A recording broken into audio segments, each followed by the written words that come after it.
si Dr. Lourdes Calyaw atong City Veterinarian din sa Dakbayan Susamis. OIC, Doc, no?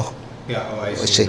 OIC City Veterinarian din sa Dakbayan Susamis, Doc. Atong pangumustaon siya kay ang bulan sa March Rabies Awareness Month siya dayon dunay mga lakaw nila sa barangay. So atong pangumustaon, kumusta na ni siya, Doc, atong mga lakaw, Doc?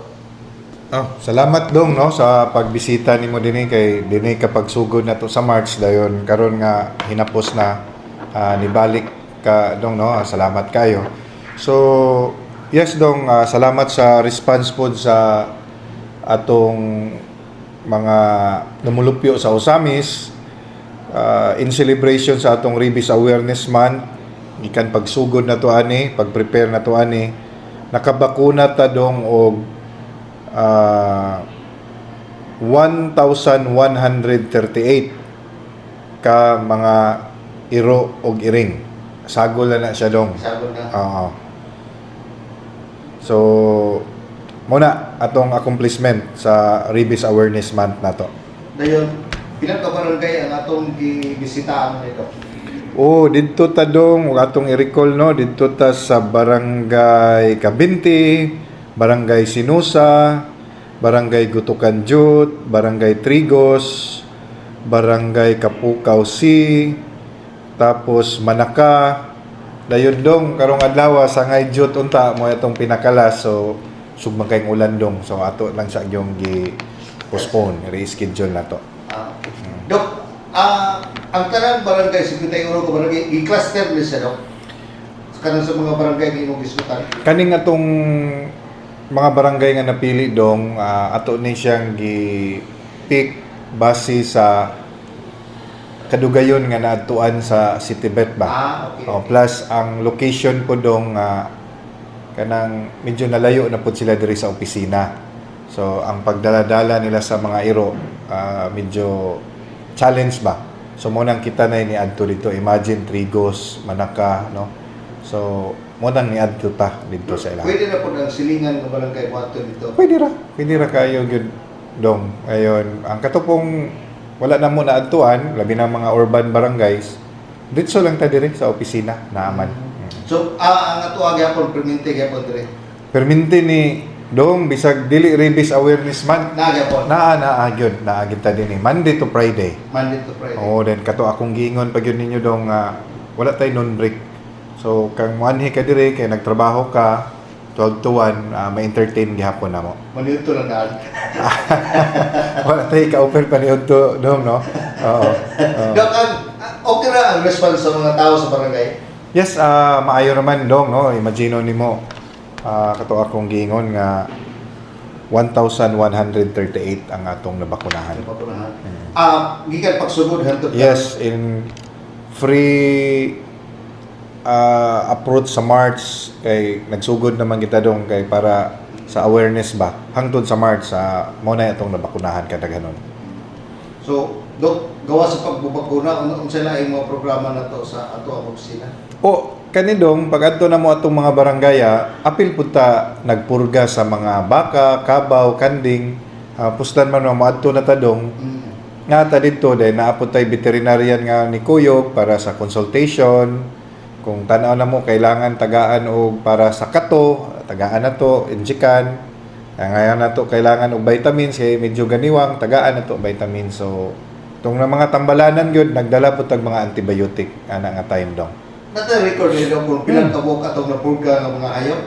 Natay record na dong. Then monthly pud may submit magudog report sa mayor para aware siya sa kanang lakaw na to sa opisina. So ang inyong lakaw ato bakuna sa mga ero, apel na sad ang uban nga mga purga sa mga hayop?